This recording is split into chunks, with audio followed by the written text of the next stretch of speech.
Ladies and gentlemen, the UFC middleweight champion of the world, Chris Weidman. Back down. No, I won't back down.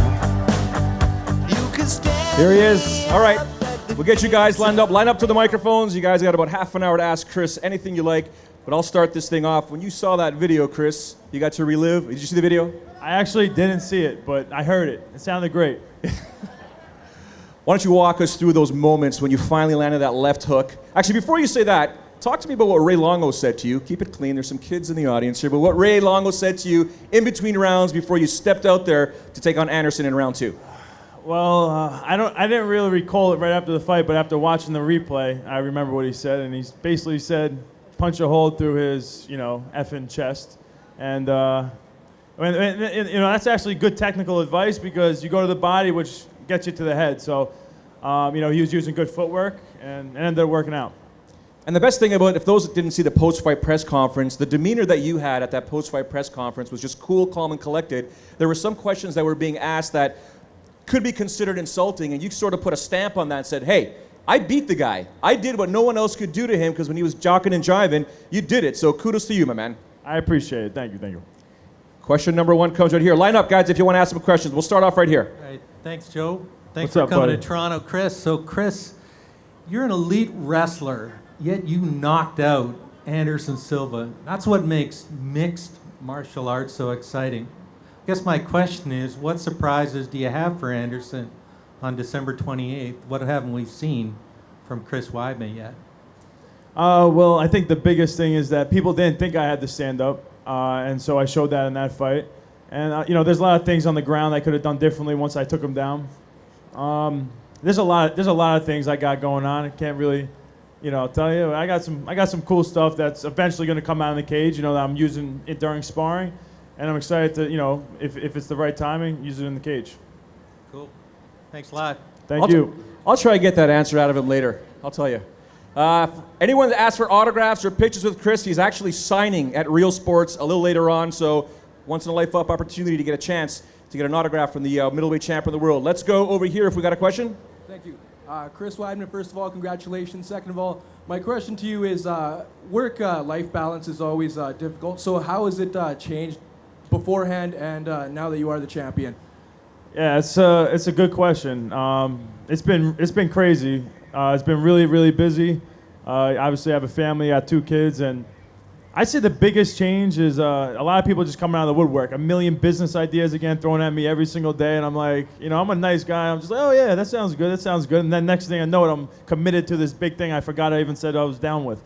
So that's the biggest thing. I got to just weed out, some of those guys coming out of the woodwork a little better, and that's really it. Thank you. Thank you. Go ahead, sir. Hey, Chris. I was just wondering, what kind of game plan would you, if you were in Gustafsson's corner, what specific attacks and defenses would you be working with him on? For me, if I was in Gustafsson's corner, I would work on trapping John's elbows on the ground to prevent ground and pound, things like that, and getting back up to my feet and trying to keep the distance, maybe closing the distance and getting in real close, dirty boxing, that kind of thing. So what would you do if you were in Gustafsson's corner? What would you advise him? If he was on the ground, that's perfect advice. Don't get elbowed, then get back to your feet.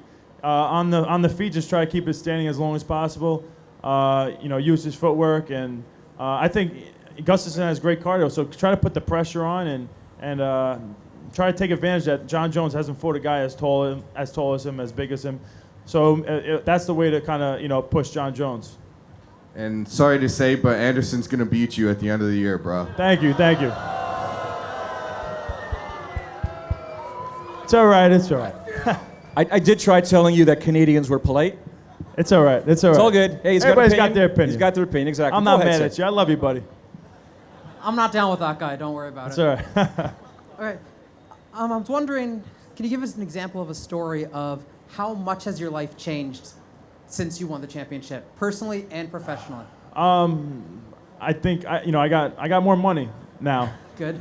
So that's probably the biggest thing, to be honest. Yeah, it's nice. So, People treating you differently? like I said before, a lot of people coming out of the woodwork. Everybody It's been gradual with, kind of getting noticed and stuff like that, and people coming out of the woodwork. People hating on you, doubters. It's always gradual. But after beating Anderson Silva, it's gone a whole nother level. But I did get kind of warmed up and got used to that type of stuff. So it didn't get sparked on me, right away. But yeah, I'd say money's pretty good. Let's go. Good luck, December. Yeah. Thank you. Don't forget, folks, we got 2 microphones. If you want to ask questions, there's one over there as well. There's no one there now. We will go to the gentleman with the camera. Hey. Thanks very much, Chris, for coming to Toronto, buddy. No problem. Thank you. Obviously, man, you're the middleweight champ, and there's been a lot of talk about super fights lately with Anderson Silva, GSP. At what point, man, can you drop down to 170 and beat up George, or what? No. Everybody wants that. No. No. I train with him too, so it's not happening.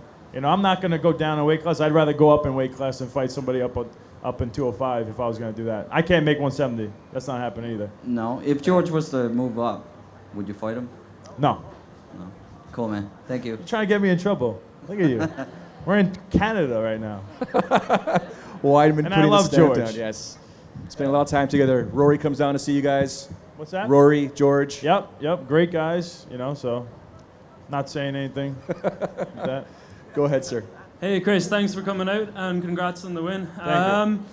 I'm kind of wondering, when you went into the title fight with Silva, I guess the onus is on you to be the aggressor, you're the challenger, but now that you're the champion, will your mindset change when you go to defend your title? Will you be more defensive? I guess it'd be kind of hard being a wrestler and you're kind of more of an aggressor typically. Yeah, I've been my whole career, my whole fighting career, I've always been an aggressive fighter. So that's not going to change. I think if the second I start trying to change that and kind of lay back and be more defensive is the second I lose. So I just got to keep going forward and make it my fight, put the pressure on, and mix it up with takedowns and punches, kicks, and yeah. So I'm not going to change my style. Okay, good to hear. I hope you knock him out again. Thank you. Wow. I think everyone to our right, Chris, is kind of shy, so we will continue. Oh, watch who out! wants Watch to get out. to that mic? That You mic got- is listen. all lonely over there. You got a future opponent, son. Look out! Where we're at? Oh, this guy, he should come up on the stage and show what he could do. Can we get him up here? You want to do that? This Come guy on, is come a beast. I seen him in the lobby. He almost beat me up. Want to get him up here? Is that allowed? Get him up here. UFC? Get him up here. YouTube sensation. Let's do it. Ains, you got a question though? I probably got a question too. A star has been born. Let's go, baby. Ains, come this way. Come this way. Is there insurance for this? It's not on Atta me, boy, guys. round of Right? applause You guys got for my him. back. You guys got my back. Show everybody what you got, buddy. Woo! Oh! Unbelievable. Awesome. What's your name? Hey, right here. What's your name? Avery. Avery. He is a beast. Give him a round of applause, everybody. That was awesome. Future star right Avery, there. come and see me. Avery, come here. He looks You have like a a little question? You have a miniature question for GSP. Chris? What? You have a question for Chris? Before the Anderson Silva fight, George St. Pierre said you would win against Anderson Silva. So what do you think about him? I think GSP is unbelievable. Obviously, he's accomplished more than... I'm not good with the records that everybody said, but I know he's up there with all that stuff, and he's unbelievable. I think he mixes it up better than anybody out there. Very smart fighter. Great guy. Very humble guy for everything he's accomplished. So nothing but great things to say about GSP. George St. Pierre is fighting Johnny Hendricks in November. Who's going to win? Actually, I don't know. I'm just cheering for both right now. You're focused on what?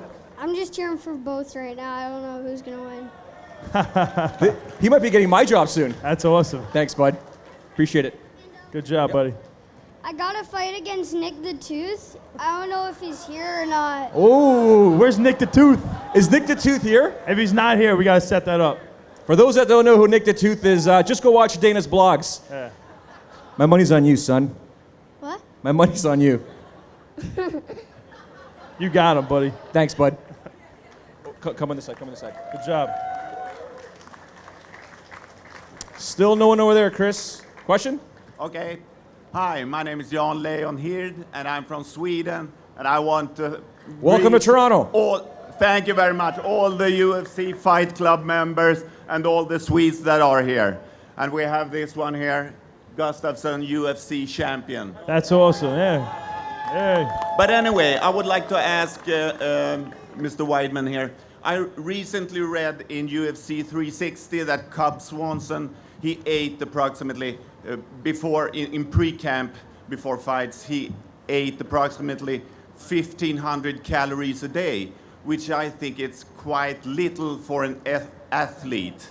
I mean, if you compare to Michael Phelps, I think he has to consume 8,500 calories when he trained really hard. He's lucky. Yeah, and he could eat anything. Yeah. How much do you eat, and what's your intake?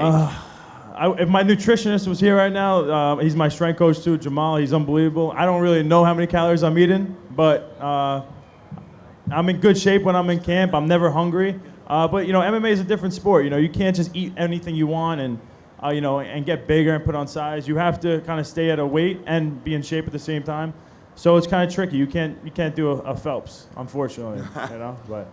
And it's also it's not the calories that count. You got to make the calories count for yourself, because Cub at his size could eat a 1,500 calorie diet, but as long as it's whole foods and it's not processed foods, which take those calories to like 3,000, he's probably eating like a horse for his weight. Mm-hmm. Okay, thank you. Sounds right to me. Question right there. We finally got one. Go ahead, sir. There you go. Yeah, hi.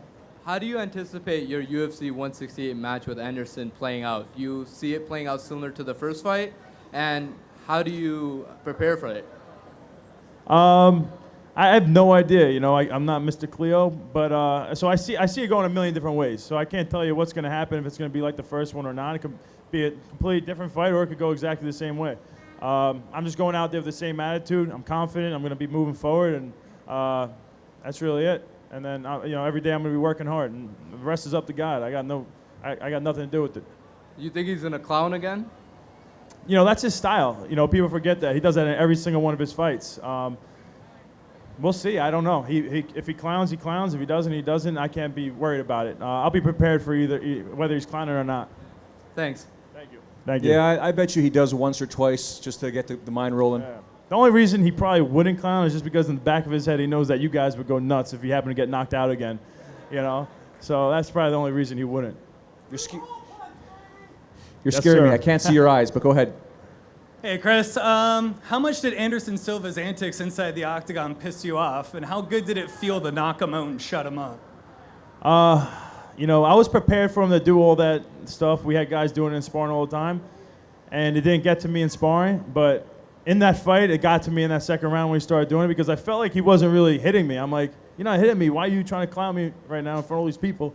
I'm like, so it got to the point, I'm like, you know what, I'm throwing until I hit him now. I got to make him pay for doing this. And, you know, I just stepped in and I threw a combination, and you know, you guys know what happened.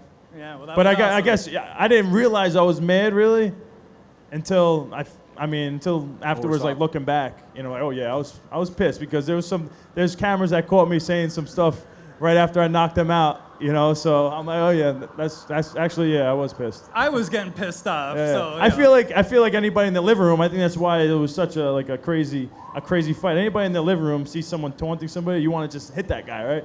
So I kind of did everybody that favor almost when I did that, you know. Well, thank you. Good luck. Besides that guy in there somewhere, he was pissed. He doesn't have a house anymore. He bet everything. Well, can we go back to the technical question you mentioned earlier about Ray giving you that advice? And when I did the research after, actually I spoke with some of the media members that are actually here, and we talked about it. The importance of when someone is doing this, you know, Pat Miletich always says throw a high kick, he'll stop doing it. But when he's going around, punch him in the chest, and then follow up with a hook. Yeah. Is that the basis? Yeah, because it's hard to really, you know, hit someone in the head when they're doing this, you know. So go to the body; it's wide open. When they're moving at their hips like this, this is not moving. So just go for the chest, go for the stomach, and then once you hit the stomach, you know where your range is at. Then you're in to be able to get your left hook or whatever it is. That's why I'm keeping my distance from Chris. See that belly? That belly. You're eating whole foods. I know. You look good. Go ahead, sir. All right. I jump.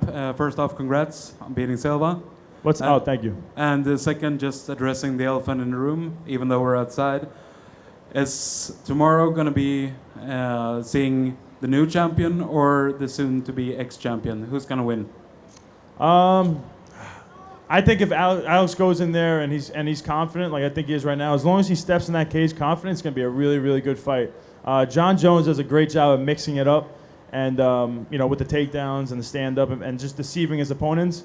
I think it's going to be a good test for John Jones. Probably the biggest test he's had. And so if Gustin keeps the pressure on and is confident and is able to stop the takedowns, I think he has the advantage standing. Great, thanks. Thank you. Thank you, sir. Go ahead. Hey, Chris. Hey, Joe. After your Anderson fight, it seemed like whenever they interviewed him, he didn't sound like he was all that excited about a rematch. Maybe like he wanted to do some fun fights, Roy Jones, whatever. Dana automatically said that fight's going to happen. Obviously, it's going to be the biggest fight probably in the history of the sport, money-wise. So obviously, you're going to have your biggest payday ever. Congrats. Thank you. We just got to get there. I just want to get in that cage. You know, like, don't jinx it. Assuming that your payday is a couple of $100,000 and maybe more if you win, how do you feel about the money that Floyd Mayweather made in his fight? $45 million for a fight. The fact that that fight that you're going to be having in December is going to be the biggest fight in the history of the sport. You're the defending champion, and you're going to walk out of it with less than 1/45th, under $1 million potentially after that boring fight last week for $45 million. What are your thoughts on the pay scale and the ratio and how you guys are treated as the top guys in the sport? I think we're treated great. There's a lot of things that, the bonuses that they hook up after. I mean, can't tell you what, but I mean, basically I ain't complaining. That's all I'm going to say. So as much as everybody thinks they know, you don't know. So I'm not complaining. I hope you're getting paid well. I'm sure you are. But what are your thoughts on the $45 million? That's awesome. I mean, it's great for him. I mean, I'd like $45 million. Yes, sir. Thanks. It's great. Thank you. Go ahead, sir. We saw a few years ago, Matt Serra basically proclaimed you as the future champ, a big star coming up. Who would you proclaim as someone rising up the ranks that you train with that we might not know? Yet, at least. Ally Quinta. He's a beast. You just saw him fight Couture. Yeah, put a whipping on him. What's that? He looked good. He looked good. Now he's got another fight with Ninja Kawani coming up. That's going to be a good fight. John Vellante, my training partner. These guys are extremely talented, work very hard. They've had some losses, but I think if they're able to put it together, they're going to be championship material. Cool. Thanks, man. Thank you. Mr. Joe Botnick, the man who puts together the Sean Tompkins Memorial Golf Tournament every year. Go ahead, sir. Thanks. How you doing, Joe? How you doing, Chris? Good. What's going on? So, Chris, your club, I assume you work with kids. You have kids camp. You're training kids. Is there an appropriate age, in your opinion, in terms of how they develop from, say, wrestling, jiu-jitsu, Muay Thai, striking? Are there certain ages that you think this is appropriate to start certain disciplines? Yeah. I don't teach any kids right now. I've taught the wrestling for the kids. I haven't been teaching any kids in MMA, but that's going to change soon. We're going to be doing that at the gym coming up. But I haven't honestly put too much thought in it. But I just think it's important to be protected. Obviously, if you're going to be doing kickboxing, make sure they're fully geared up. Yeah. So it's tough to say. I just think you have to just use your brain, with that. I think the biggest thing with kids, just you got to make sure that the fathers aren't pushing them into something like that. It's going to have to be, that kid who just came up here, he loves this stuff. You're not going to hold him back from doing that. But if you're pushing your kid into wrestling, jiu-jitsu, boxing, and Muay Thai, it's one of those things that they're gonna, at the end of the day, if you're pushing them, they're going to end up hating the sport and they're going to end up hating you. So you got to just kind of let them do what they want to do and support them. Right, so don't be like a MMA mom / hockey mom. I come from the wrestling background. You go to those kids' tournaments, it's brutal. Those parents are vicious. Sorry if it's one of you guys out there, but I've seen some bad things, man. So I think it's important, my opinion, you don't push your kids too hard.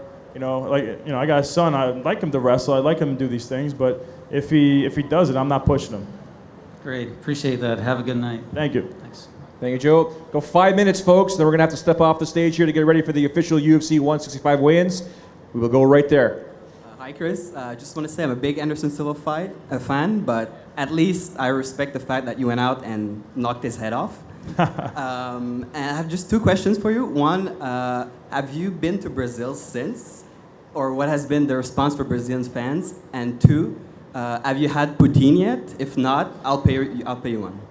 I had, we'll start with the poutine, is that how you say it, right? Exactly. Poutine, I had that in Montreal. I'm from Montreal, so. Oh, so there you go. Poutine, capital of the world, or is it Toronto? I don't know.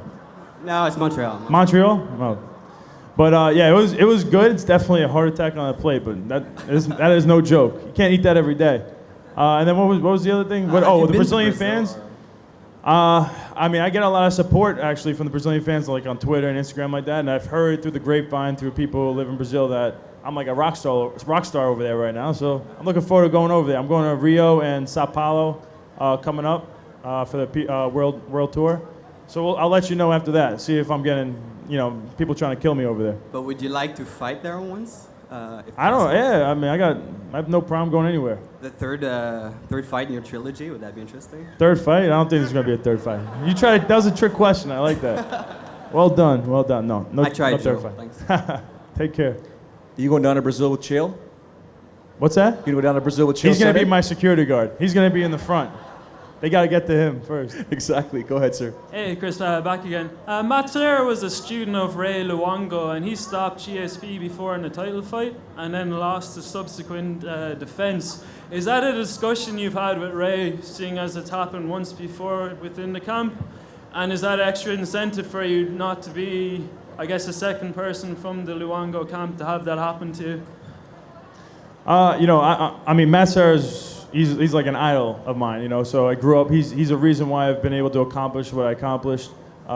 He made it real, being able to be a champion from Long Island, New York. But I'm not even thinking about that. Me and him are two different types of fighters. That's not even in my mind. And Longo is a hugely underrated coach in MMA. He's unbelievable.